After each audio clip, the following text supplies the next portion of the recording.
A conference room goes quiet near the end of a difficult meeting.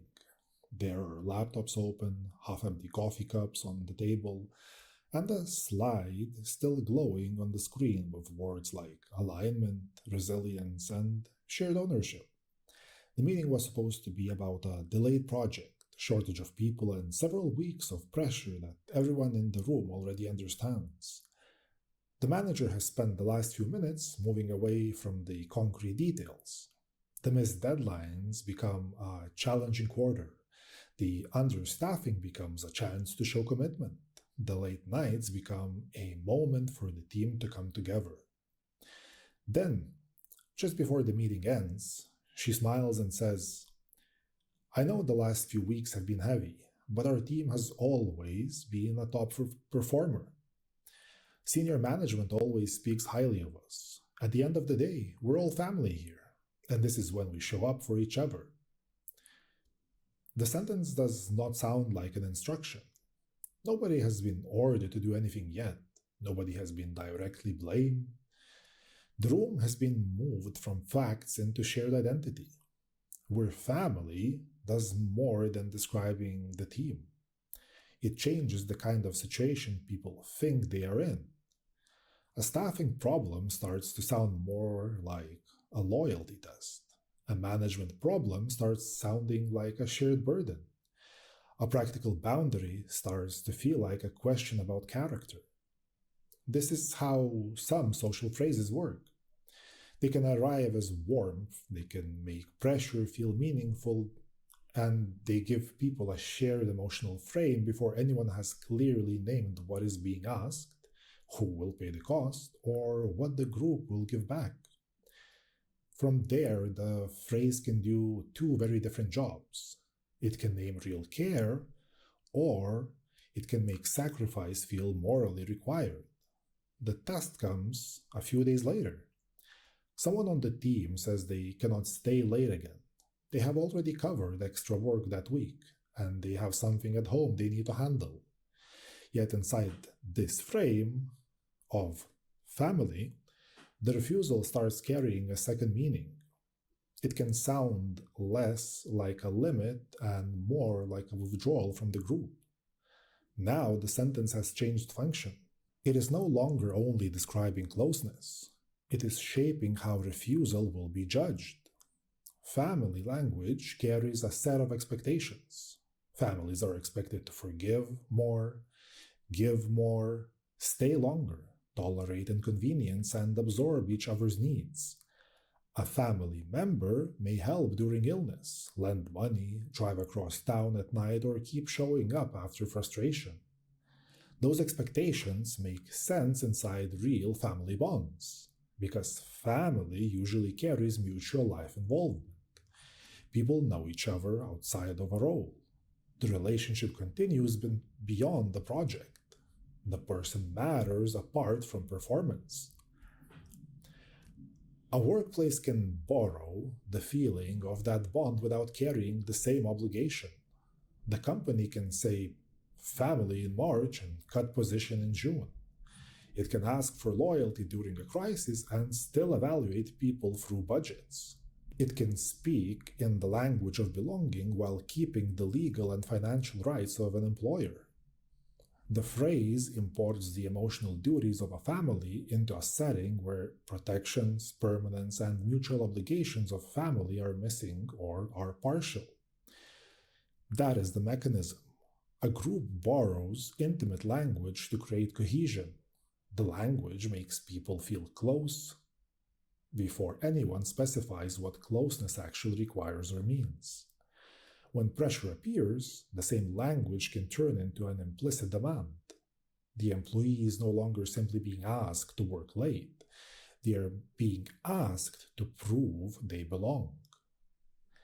That changes the emotional cost of refusal. Saying, "I can't stay tonight," becomes harder when the request is framed as family. The person may feel that the boundary will be read as lack of care, loyalty, or gratitude. A practical boundary starts to look like a failure of relationship. This is why the phrase has power. It shifts the conversation from an agreement about work into a question about character. If the manager said we need 3 extra hours from you tonight because we are understaffed, the employee could evaluate the request clearly. Is this fair? Is it paid? Is it a pattern? Can I do it? When the manager says we need everyone to step up because we're family, the request arrives with emotional pressure attached. The employee now has to respond to the task and the identity claim. This happens in many groups. A friend group says, we always have each other's backs. At first, the phrase creates trust. Later, someone uses it to avoid accountability after hurting another person. A community says, we take care of our own. At first, the phrase creates belonging. Later, it can become pressure to protect someone who should be confronted. The same pattern repeats. The phrase can move from cohesion to insulation to leverage.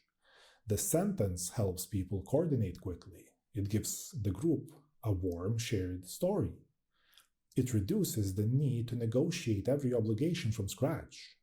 People know how to act because the phrase gives them a role. That is social cohesion in ordinary language. A group stays together partly because people share phrases that tell them who they are to each other. Those phrases do social work before they become precise claims. So we're family tells people to be patient. It tells them to interpret conflict generously. It tells them to stay committed. It tells them that leaving, refusing, or objecting may carry moral weight. At low pressure, this can be constructive. A workplace where people genuinely care about each other is stronger than one where people are treated as interchangeable labor. A team with warmth, loyalty, and patience can handle stress more easily than a team held together only by authority or transaction. The phrase becomes unstable when one side gets the emotional benefits of family while the other side gets the practical limits of business. If employees are family when sacrifice is needed and workers when protection is requested, the language is doing asymmetric work. The phrase asks downward and protects upward. The structure can appear even when the speaker means well. A manager may genuinely care about the team. A founder may sincerely feel attached to the people building the company. A small group may really have shared long nights, personal stories, difficult seasons, and mutual help. Sincerity, however, does not answer the structural question. A person can sincerely speak in the language of care while the sentence still places pressure in one direction. That is why the sentence is worth inspecting.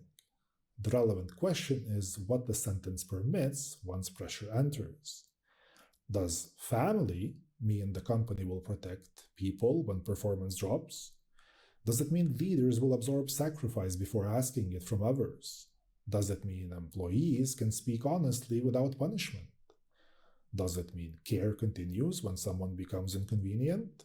Those questions reveal whether the phrase describes a real obligation or only creates a useful feeling. They give people a way to belong before the actual term of belonging are named. They help a room feel unified. They help a group move. They make cooperation easier because people can act from a shared image of who they are. Then the practical details matter. Who gives? Who receives? Who gets forgiven? Who carries the cost? Who can say no without being treated as disloyal? The phrase, we're family, feels simple because it hides those questions. It turns a complicated arrangement into a familiar role. That is also why people may resist examining it. Once the phrase is inspected, the comfort becomes conditional. The language has to match the structure. The group has to show whether its language is matched by its behavior. A useful test is to watch what happens when someone sets a reasonable boundary. If the group remains warm, the phrase may describe a real culture of care.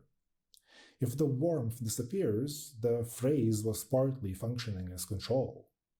A person says, I can't stay late tonight, a group with real room for limits can hear that as information. A group dependent on compliance hear it as betrayal. Care with reciprocity can accommodate limits. Care used mainly as group frame tends to require compliance. So the problem with we're family is not the word itself. People can build groups that genuinely feel familial. People can care deeply in workplaces, teams, communities, and creative projects. The problem appears when the word family is used to borrow obligation without defining reciprocity. At that point, the phrase stops being a description of closeness and becomes a way to manage behavior. This gives a wider lesson about social language. Some phrases keep people together by giving them a shared feeling before they have shared clarity. They are powerful because they reduce uncertainty. They let people cooperate before every term is examined. The same power creates a risk. The phrase that creates belonging can also hide asymmetry. The phrase that creates warmth can also delay a boundary. The phrase that creates loyalty can also make refusal feel like moral failure. So when a group says, we're family, the useful question is simple. Which parts of family are actually present here? And which parts appear only when someone is asked to sacrifice?